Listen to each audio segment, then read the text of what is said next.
Nous, aujourd'hui, continuons à raconter.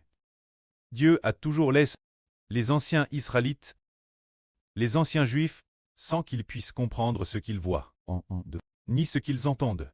Madame les rouleaux de Dieu, Dieu ne leur permet pas non plus de les comprendre, et Madame d'une esprit de torpeur, il les a abreuves, pour que tout simplement, ils ne lisent plus la parole de Dieu.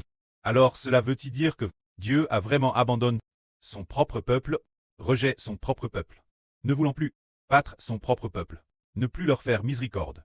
Non. Ce n'est qu'après un certain événement que Dieu a commencé à vouloir battre son peuple, voulant que le peuple de Dieu marche sur la voie de Jéhovah. Le Précleste a d'abord fait ainsi. Son peuple a abandonné Dieu. Depuis que le Précleste a conduit le peuple hors d'Égypte, cette époque, Dieu a déployé son bras puissant pour les sauver, manifestant ainsi la miséricorde de Dieu envers Israël, de traiter Israël avec grâce. Cette œuvre grande et merveilleuse. Mais une fois mais après ce qu'ils eurent été au mont Sina, le Précleste semble ne plus leur faire miséricorde.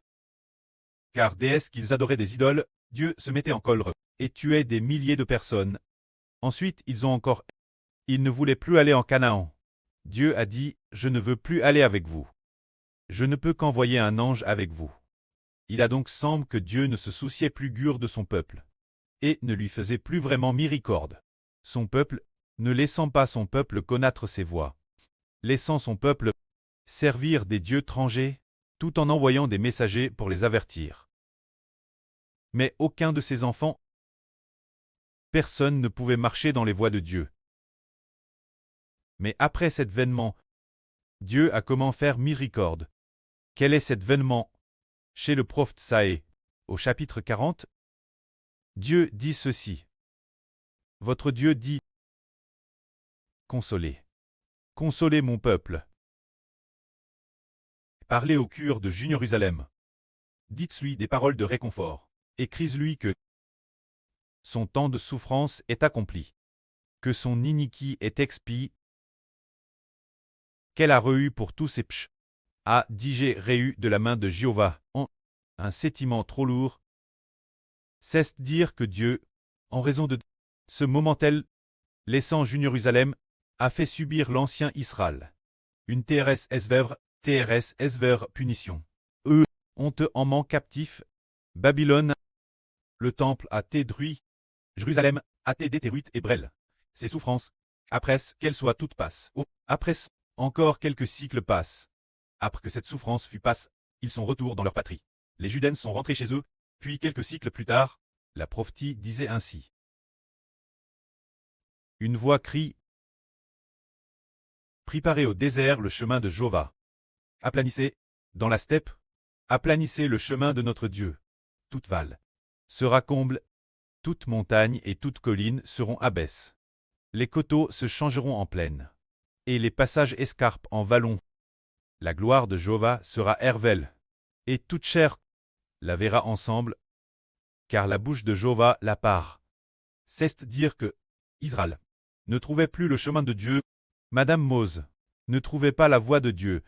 Alors, ce moment-tel, après ce qu'Israël a traversé de nombreuses souffrances, il a été prophétisé qu'une prophète qui préparerait la voie de Jéhovah et aplanirait ses sentiers. Ce prophète était Jean le Baptiste. Jean le Baptiste, après sa venue au monde, commence alors à dire pour que les gens marchent dans la voie de Jéhovah. Depuis que Dieu a appelé Abraham jusqu'à Jean le Baptiste, pendant cette période de plus de 1000 ans, Jéhovah n'a toujours pas permis au royaume d'Israël de marcher dans les voies de Jéhovah. Il semblait les abandonner leur idolâtrie, et Jéhovah ne les a pas non plus guidés comme un berger, ne les a pas laissés marcher sur le chemin de la vie. Mais alors, Jean le Baptiste est apparu. Ce moment-tel, il y a encore cette parole qui dit, une voix dit, crie. Et il demande, que crierai-je?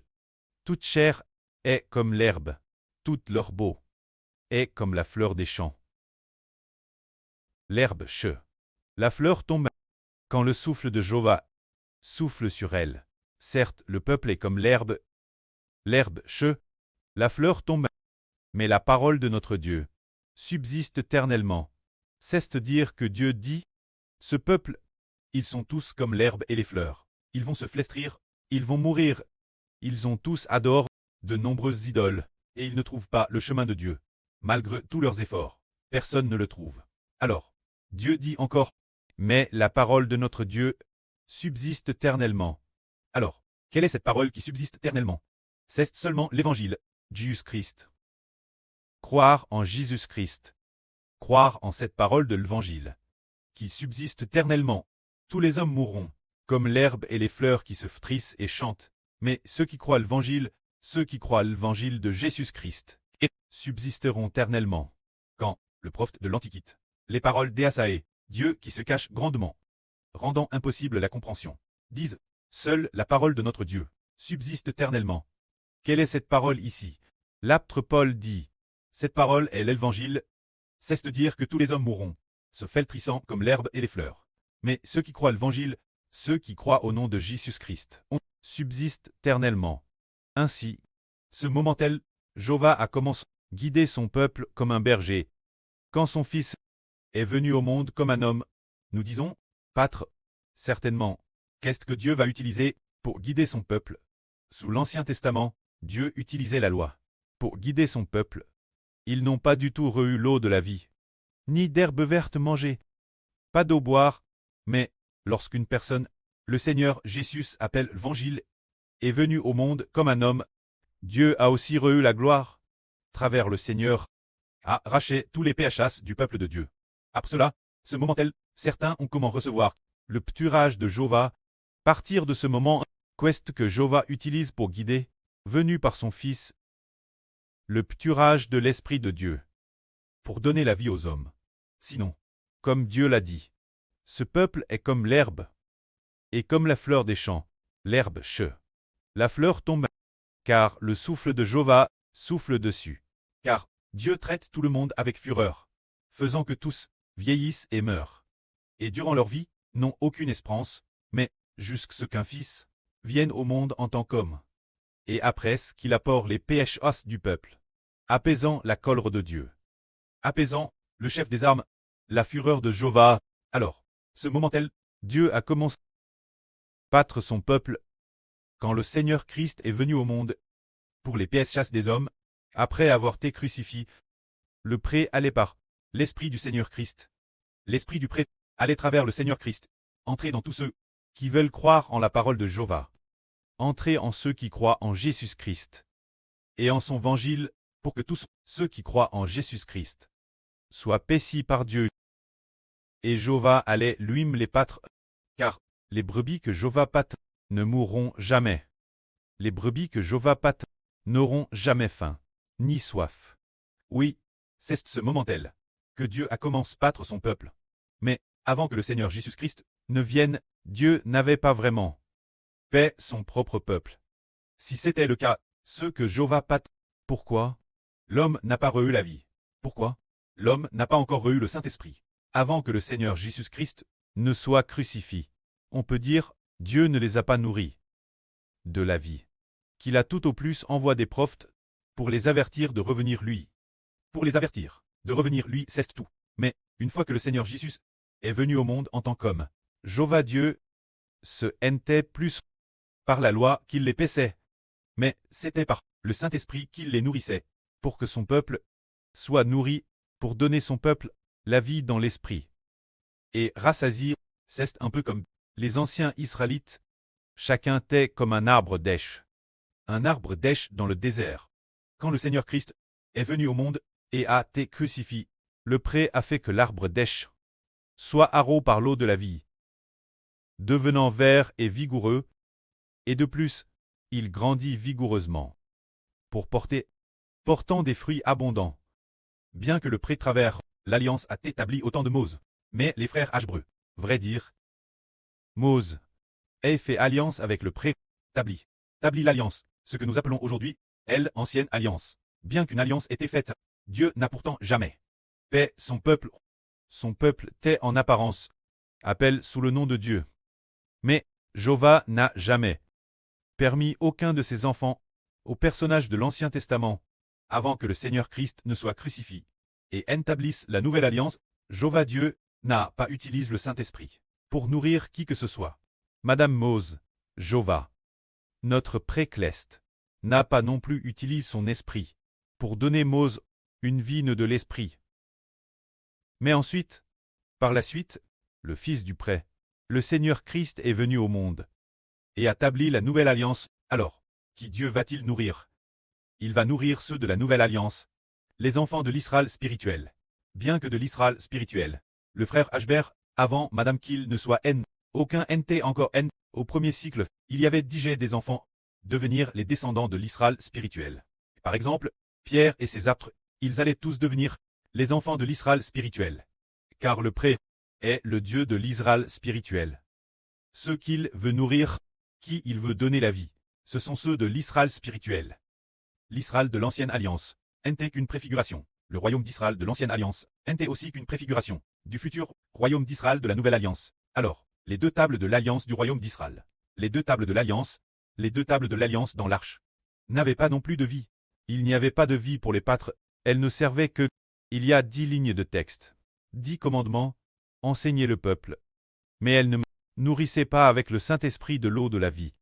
C'est parce que le précleste, avant la fondation du monde, avait déjà prédestiné qu'il donnerait ses enfants, ceux qui reçoivent la vie éternelle. Il les donnerait. Ashbert appelle l'Israël de la nouvelle alliance. Alors, pour ce Fils, il a envoyé notre pré, le Seigneur Jésus-Christ, venu dans le monde en tant qu'homme, avant que les frères d'Ashbert ne soient tous NS. Il y a 2000 ans, le Seigneur Christ est venu dans le monde en tant qu'homme. Le moment venu, il a été crucifié. Ainsi, après avoir été crucifié, il a utilisé l'eau de la vie pour nourrir, appelle, les enfants de l'Israël de Dieu. Ceux qui croient au nom de Jésus-Christ ont l'avenir attribué sous le nom de l'Israël spirituel. Quand ces enfants, le précleste Jéhovah a dit, ils sont les descendants de mon fils, les descendants de ce fils Ashbert. Dans 2000 ans, ils sont les descendants de mon enfant, ma descendance, mon peuple, les descendants de mon propre fils. C'est pourquoi, bien que mon fils ne soit pas encore N, je l'ai d'abord fait travers mon fils descendu du ciel, par la rédemption de la crucifixion, après la rédemption, et encore travers, assis la droite de mon trône. Ce fils, le fait de pâtre d'abord, jusqu'à ce qu'Ashbert soit N, celui qui est appelé l'Israël de la nouvelle alliance. Ce fils, après sa naissance, remet toutes les brebis entre ses mains, pour qu'il les nourrisse lui-même de mon esprit, et de l'esprit de mon fils unique, afin que les brebis gardent par Ashbert, et toute la vie éternelle. Ce moment-là, le peuple de Dieu a véritablement la nourriture de la vie. Dans l'Ancien Testament, a établi l'Ancien Testament. Personne n'avait eu la nourriture de la vie. Il ne faisait que comprendre la loi de Dieu. Puis, au temps des livres prophétiques, le prophète a prophétisé. Dieu veut que la résurrection de son peuple, pour que son peuple ne soit plus un arbre d'èche, et ne deviendront plus l'herbe verte qui se fleurira, et ne les laissera pas devenir des fleurs qui se fleuriront seulement, mais plutôt en les nourrissant de l'eau de la vie, pour qu'ils soient pour toujours et jamais verts et vigoureux, comme plant PRS de l'eau de la vie, comme l'arbre de vie. C'est cela, il faut attendre que le Rédempteur, Jésus-Christ, apparaisse. Alors, le pré a commencé à nourrir véritablement et pâtre son peuple, car son peuple, ses propres enfants, naissent de l'Esprit Saint. Mais, qu'en est-il de ceux de l'Ancien Testament? N'étaient pas naissent de l'Esprit Saint. Eux tous n'étaient pas les propres enfants de Dieu. Il n'est pas encore Rachet, et n'est pas encore les propres enfants de Dieu. Alors, puisque il n'est pas les propres enfants de Dieu, alors le précleste, alors temporairement pas besoin de les nourrir avec la vie, ne faisait que leur enseigner la loi, que la gloire soit auprès et au Seigneur. Amen.